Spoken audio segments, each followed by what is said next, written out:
Hey guys, welcome. Uttarakhand के दूर दराज पहाड़ी क्षेत्रों में स्थित एक छोटे और खूबसूरत मेरे गांव से मेरे पहले ब्लॉग में आप सभी का दिल से बहुत बहुत स्वागत है। शाम का समय है, लगभग 4 बजने को आया है और चारों तरफ आज हल्के फुल्के बादल भी छाए हुए हैं। ठंडों के दिन है और धूप लगी हुई है पहाड़ की चोटियों की तरफ। अपने पहले ब्लॉग में मैं आपको अपना गांव दिखाने का प्रयास करूंगा, तो चलो अपने गांव के बारे में कुछ चीज़ें मैं आपको बता देता हूं। मेरा गांव उत्तराखंड में अल्मोड़ा ज़िले में पड़ता है। अल्मोड़ा ज़िले से मुख्यालय से करीबन 20 या 22 किलोमीटर दूर। यह तो आप लोगों को भी पता ही होगा कि प्रधानमंत्री ग्रामीण सड़क योजना के तहत उत्तराखंड के अधिकतम गाँवों में अब सड़क जा चुकी है और मेरे गाँव में भी आ ही चुकी है। लेकिन बहुत खेद के साथ कहना पड़ रहा है कि अभी भी ऐसी बहुत सारी जगहें हैं जहां पर सड़क की सुविधा नहीं पहुंची हुई है। दुर्गम और दूरस्थ पहाड़ी इलाके, ऊंचे हिमालयी क्षेत्र अभी भी ऐसे हैं जहां पर इन सुविधाओं का पूरी तरह से अभाव है। गाइस, आपको मैं अपने बारे में थोड़ा बहुत पहले कुछ बता देता हूं। मेरा नाम है मनीष और मेरे शौक़ हैं रीडिंग करना, साइंस और फिक्सन की मूवीज़ देखना, लोगों से बातें करना। और मैं मानता हूँ कि हर कोई अलग अलग होता है, हर किसी के पास अलग अलग टैलेंट होते हैं। तो हर किसी से मिलना और हर किसी से बातें करना, हर किसी का दृष्टिकोण जानना जीवन के प्रति, चीज़ों के प्रति मेरे शौक़ में शामिल है। और बात करें पढ़ाई की, तो मैं साइंस का ग्रेजुएट हूँ। मैंने अपनी ग्रेजुएशन तक की पढ़ाई नैनीताल यूनिवर्सिटी से की और अभी फ़िलहाल मैं सेल्फ एम्प्लॉयड हूँ। ये जो आप पहाड़ियाँ देख रहे हो सामने की तरफ, उन पहाड़ियों के आसपास जहाँ पर आपको छोटे छोटे घर दिखाई दे रहे हैं, वहाँ जागेश्वर धाम का मंदिर पड़ता है। सामने की तरफ कुरड़ाबाज आरतोला है और ये सामने की तरफ जो आपको जंगल दिखाई दे रहा है बाँज का पूरा, इसके पीछे लमगड़ा दिखाई देता है। यहाँ से अभी मैं अपने घर की छत में आया हूँ और यहीं से ये ब्लॉग शूट कर रहा हूँ। नीचे उतरते हैं। तो ये है मेरे गाँव की सड़क और इस पर इसके किनारे ही बना हुआ ये मेरा मकान है, अभी कुछ सालों पहले ही बनाया। और ये सड़क आगे जा कर के और भी बहुत सारे गाँवों को जोड़ती है। पहाड़ों से यूँ तो बहुत सारे लोगों का पलायन हो चुका है। आने वाले समय में भी मुझे लगता है बहुत सारे लोग यहाँ से जाते रहेंगे। जिनके पास थोड़ा सा भी संसाधन होंगे, थोड़ा सा भी रुपया पैसा होगा, तो वो यहाँ से निकलते जाते हैं। क्योंकि कृषि की यहाँ हालत ऐसी ही है, जंगली जानवर कृषि को नुकसान पहुँचा देते हैं। लेकिन फिर भी कुछ जो गांव पर घर बन रहे हैं वो सड़क के नज़दीकी बन रहे हैं। यही सोच करके यहाँ पर हम लोगों ने भी सड़क के नज़दीक ये घर बना लिया। और यहाँ पर मैंने जल्दबाजी करी। कभी कभी मुझे अपने फैसले पर भी थोड़ा सा शक होता है कि मैंने बहुत जल्दी कर दी और यहाँ पर ये दुकानें बना दी, क्योंकि ये बहुत सुनसान इलाके हैं पहाड़ के और यहाँ पर बहुत कम ऐसा होता है कि कोई दुकानें चल जाएं।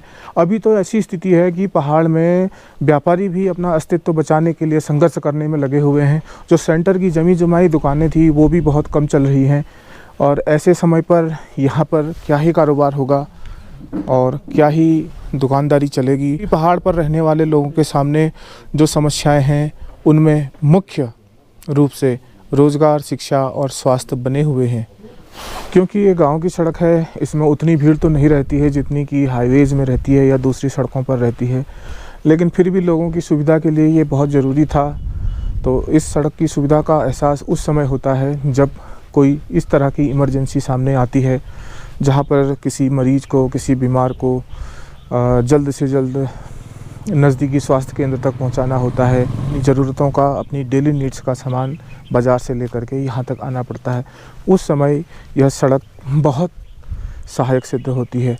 इससे यहाँ के बाहर रहने वाले लोगों का भी अपने क्षेत्र पे, अपने गांव में, अपनी ज़मीन में आना जाना लगा रहता है। और गाइज, अभी तो मैं आपको सूचना दूँ कि बहुत सारे घर भी बने हैं गांव में इस सड़क की वजह से ही।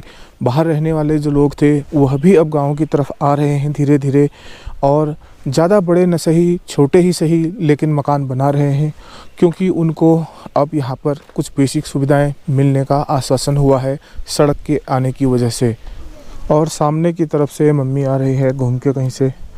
जब से सड़क बनी है तब से थोड़ा टहलने के लिए भी सीधा समतल रास्ता बना है। और आगे घूम फिर के अच्छा, अब तो धूप भी चले गई, कहाँ जाए? हाँ, धूप भी चली गई है अब तो। आज तो ठंड भी बहुत ज़्यादा है, हवा भी चल रही है ना, क्योंकि आज हैं दिसंबर 8 तारीख 2024 और 9 तारीख को बारिश भी बताई गई है यहाँ पर। पहाड़ी ज़िलों में सर्दियों के समय में बारिश का मतलब तो आप जानते ही हो, और वह है सीधी बर्फ़बारी का होना।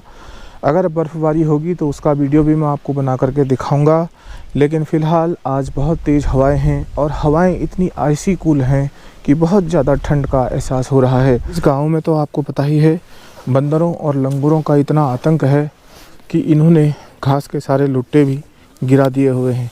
सामने जो आप देख रहे हो, कुछ लोग अपने घास के लुट्टों को संभाल रहे हैं, क्योंकि वो घास का लुट्टा लंगूरों ने गिरा दिया था और उसकी घास को समेट करके लोग गट्ठर बांध करके सिर पर ले जा रहे हैं।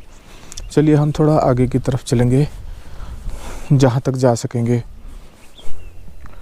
गाइज, मैं उस जगह से चल के आ रहा हूँ, देखो, और ये हमारे गांव का ऊपरी हिस्सा है पहाड़ की चोटी की तरफ। उस तरफ अभी धूप लगी हुई है आखिर की, और ये पैदल रास्ते पर हमारा गांव कुछ ऐसा दिखता है।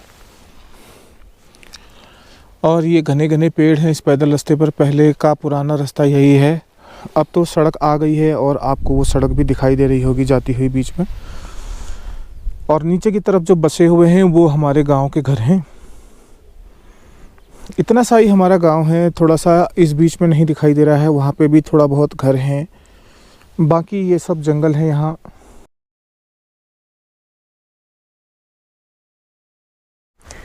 ये पुराना रास्ता वही रास्ता है जिस रास्ते से पहले से घोड़े चला करते थे। जब कोई और यातायात के साधन नहीं थे तो खच्चर और घोड़े यहाँ से सामान ढो करके दूर दराज की दुकानों में ले जाते थे, क्योंकि वहाँ भी लोग रहते थे और रात 11, 12 बजे तक इस रास्ते पर लोग पैदल चलते रहते थे। और हाँ गाइस, एक बात और आपको शेयर करना चाहता हूँ कि यहाँ पर तो बाघ का भी आतंक आजकल बहुत लगा हुआ है, और बाघ भी बहुत लगा हुआ है यहाँ पे। और लोग बाघ अब अकेले चलने में भी डरने लगे हैं। बहुत सारे जानवरों को मार चुका है, खा चुका है, तो इसलिए हाँ, वो हिंसक जानवर है, उससे बच के रहना चाहिए। उत्तराखंड में अगर आप आएँ कभी तो इस चीज़ का बहुत ध्यान रखें, बहुत केयरफुल रहें। अभी थोड़ी देर पहले ही मैं इस रास्ते से यहाँ को आया था और अभी वापस जा रहा हूँ, और आप देखिए किस तरह का फील आ रहा है यहाँ पर। कुछ इस तरह का व्यू है अभी हमारे शाम के समय गांव का। और ये जो पेड़ आप देख रहे हो, इस पर एक बेल लिपटी हुई है, ये देखिए, इस तरह से इस पूरे पेड़ को इसने कवर किया हुआ है। गाइज, बहुत सारे लोग यूट्यूब पर हैं। अभी तो अपने उत्तराखंड में भी यूट्यूबर्स की संख्या में काफ़ी इजाफा हुआ है। सब लोग अपने अपने नज़रिए से चीज़ों को आप तक पहुंचाने का प्रयास करते हैं और आपको दिखाते भी हैं। उनमें से बहुत लोग काफ़ी ग्रो भी कर चुके हैं और काफ़ी अच्छा उनका चैनल चलने लगा है। तो मैं भी आपको अपने नज़रिए से चीज़ों को दिखाने का प्रयास करूंगा। उन्हीं चीज़ों को अलग अलग नज़रियों से देखना भी इंटरेस्टेड हो सकता है।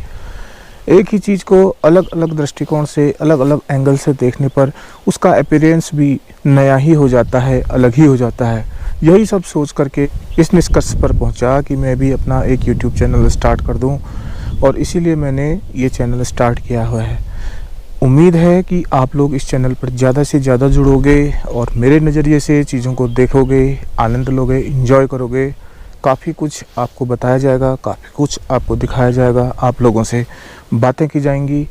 फ़िलहाल पहले ब्लॉग को अभी मैं यहीं पे समाप्त करता हूँ। आज के लिए इतना ही। Take care, bye bye, see you in the next blog. Thank you.